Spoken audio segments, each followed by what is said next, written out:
Pessoal, essa é a nossa segunda aula, né? Na aula anterior a gente falou sobre os hebreus e nessa aula agora a gente vai falar sobre os fenícios, ok?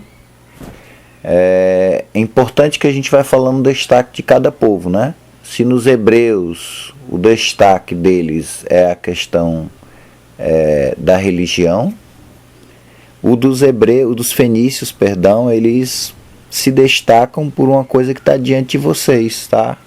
Um navio, né? Só que a ideia dos fenícios é que eles se destacaram na questão comercial, tá? Se os hebreus se destacavam na religião, os fenícios se destacaram na questão comercial. Podemos dizer, então, que os fenícios, eles foram os comerciantes, os maiores comerciantes da antiguidade, ok? Então, esse ponto é importante para a gente falar dos fenícios. Os fenícios, então, eles eram um povo que se dedicava a trocas comerciais. Um ponto que a gente vai já falar importante é quando a gente fala sobre fenícios, né? A gente pode falar que eles não eram um povo unido. Por exemplo, os hebreus, eles eram divididos em várias tribos, mas eles tinham unidade, principalmente na figura do rei. Os fenícios, não. A gente vai estar vendo que eles tinham, não um rei, mas eles tinham vários reis. E eles não se consideravam assim um povo. Cada cidade fenícia era um mundo para eles. Tá certo? Então isso é importante a gente começar. Então vamos lá, né? Então a gente vai falando dos fenícios. Eu queria primeiro falar da questão geográfica deles, tá? Primeiro, os fenícios eles estavam localizados onde hoje é o Líbano. E também pega um pedacinho da questão da Síria. Os fenícios desde cedo eles tiveram que enfrentar uma situação geográfica não muito agradável para eles. Por exemplo, os hebreus eles podiam plantar, né, na sua terra, né? Os fenícios eles podiam também plantar, mas eles tinham uma dificuldade muito grande porque era um terreno montanhoso, né? Então você tinha muita pedra e isso dificultava a questão do plantio. Então esse foi um primeiro problema que eles enfrentaram. Um segundo ponto também é a questão do clima, que era um clima quente, pouco chuvoso, a quantidade de rios também não era muito convidativo, então isso quase que impulsionou eles para procurar uma atividade econômica que seja mais interessante do que a agricultura. Se a gente olhar, por exemplo, a imagem aqui, que seria a questão localização, no caso dos fenícios, o território deles, pessoal, só tinha largura de 40 quilômetros, que se você olhar aqui, ó, para cá, tudo isso aqui, essa pontinha aqui, era tudo montanha. Então, praticamente só tinha esse pedacinho aqui que vocês estão vendo na imagem, que eles podiam utilizar, tá? Então isso acabava prejudicando eles. Porém, se por um lado eles tinham um terreno muito estreito, eles tinham uma vantagem grande, porque na frente deles você tinha o Mar Mediterrâneo. E pelo Mar Mediterrâneo eles tinham acesso às maiores civilizações da antiguidade. E os fenícios eles vão usar esse benefício a favor deles, que vai inclusive fazer diversas trocas comerciais entre diversos povos da antiguidade, entre os egípcios, entre os hebreus, entre os cretenses, entre os gregos e entre todos os povos. Eles eram um povo assim, eles eram navegadores por natureza e eles conseguiam fazer proezas na navegação. Inclusive a gente tem notícia de que até a questão comercial que eles fizeram, até com o território hoje da Inglaterra, né, eles também faziam. Quer dizer, eles tinham largas relações comerciais. Então esse foi o grande destaque deles. Um outro ponto também importante para a gente falar em relação a eles, que contribuiu, foi a questão de uma imensa floresta de cedro. Cedro é uma madeira de lei, de excelente qualidade, grande durabilidade, e uma madeira que tem uma resistência muito grande na água. Então isso acabou dando vantagem para ele na construção dos seus navios.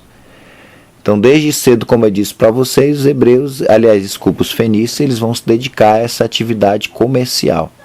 eles vão ser, como eu disse no início, os comerciantes da antiguidade. Mas tem uma pergunta que rola o seguinte, mas essa palavra fenícios, ela vem de onde? Ela significa, pessoal, vem do grego, que significa púrpura. Porque os hebreus, aliás, desculpa, estou confundindo direto com os hebreus. Os fenícios, eles tinham um produto que era único deles, tá? Aqui tem uma imagem representando a floresta deles aí de cedro, que existe até os dias atuais, né? Mas não na quantidade que tinha na antiguidade, que muito já foi cortada. Aqui uma imagem imensa, né, de um cedro. Aqui são joias fenícias e tal.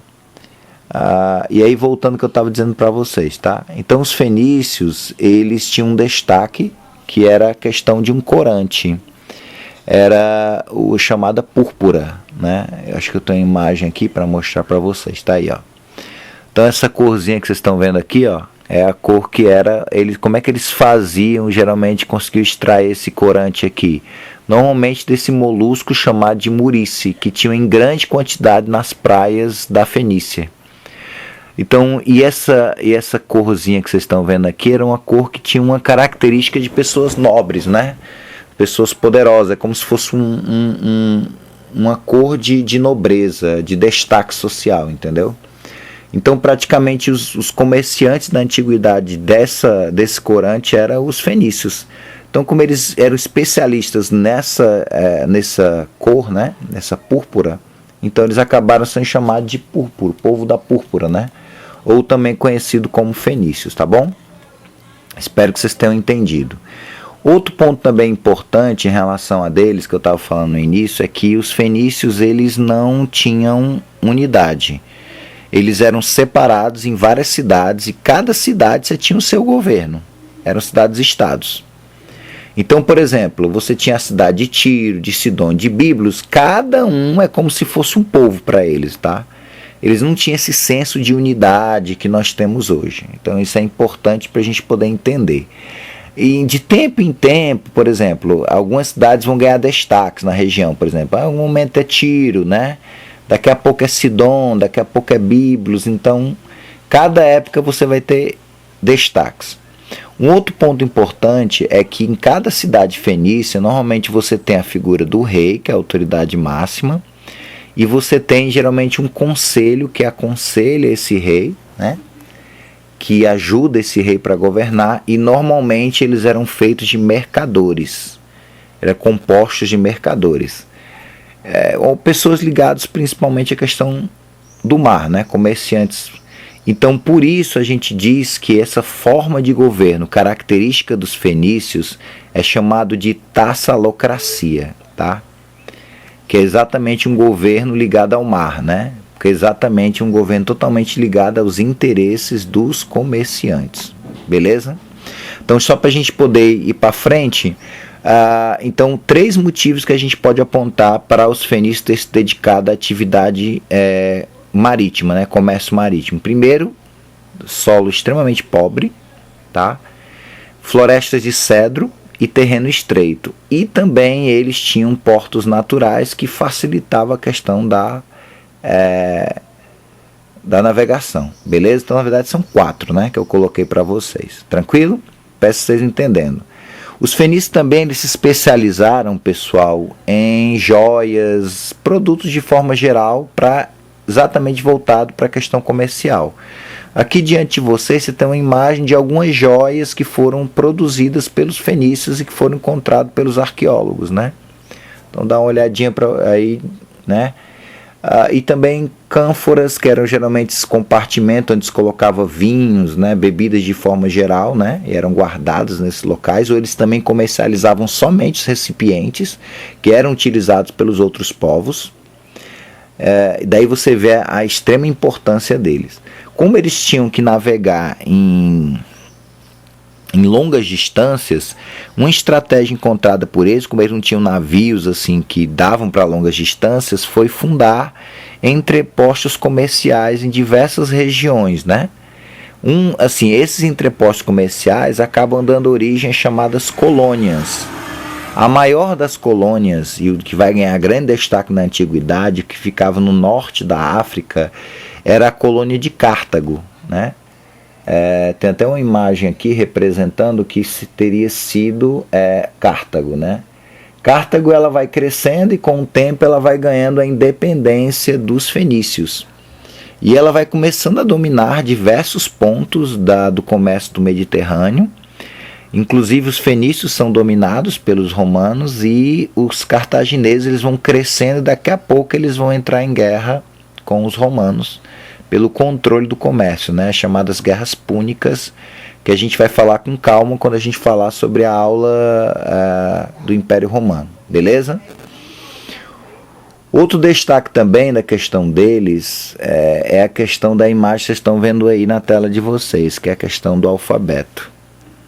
Até então os povos tinham escrita, a gente viu isso, tá? Mas a escrita era bem complexa e normalmente eram milhares de caracteres, né?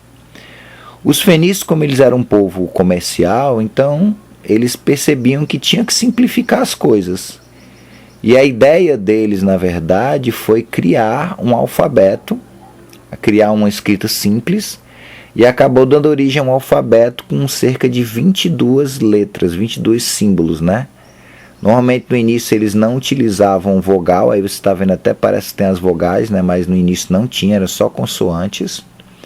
Aí posteriormente os gregos vão pegar esse alfabeto fenício, vão acrescentar vogais e fazer algumas alterações, e posteriormente os romanos vão pegar esse alfabeto dos gregos e vai dar origem ao que a gente conhece hoje como alfabeto latino.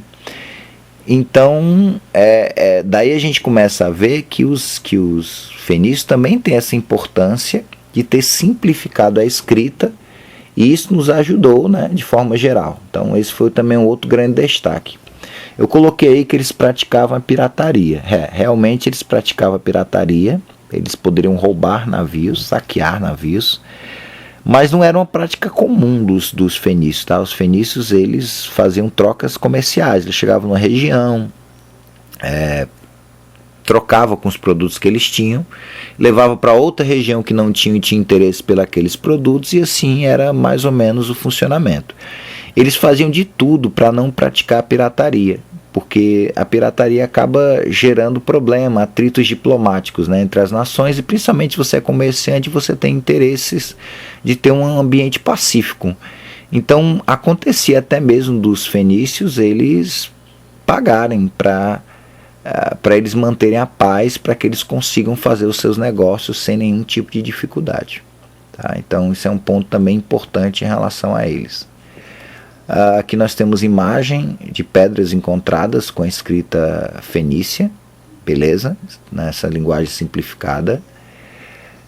Tá aqui outra imagem, inclusive, representando a questão do molusco, né? O muris que eu falei para vocês, e a questão da cor púrpura, que era a única deles, uma especialidade. Eu não vou falar essa parte que é curiosidade. E a gente termina a aula falando sobre a religião deles, tá? Eles eram politeístas, ou seja, acreditavam em vários deuses. Cada deus representava aspectos da própria natureza. Existia uma prática de sacrifícios, inclusive sacrifícios humanos. Sacrificavam animais, mas também seres humanos. Inclusive a gente tem notícia de em Cartago, num ritual, aí eles mataram, se eu não me engano, mais de 200 crianças no fogo, né? Geralmente você tinha o deus deles, que era considerado o deus criador, que era o chamado Baal.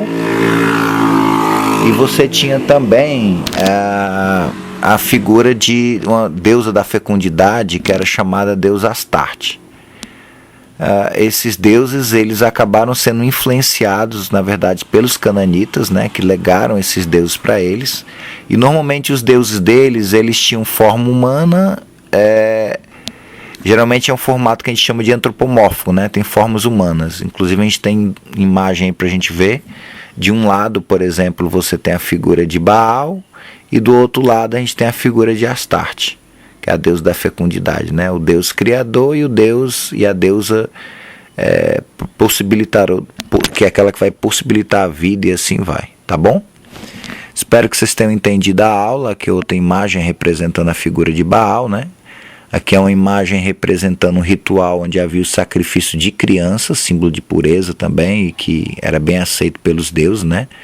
Aqui é a imagem exatamente o que acontecia, né? Normalmente a criança ela poderia ser cortada, ou ela poderia ser lançada no fogo em oferecimento a Baal, e assim vai, tá bom?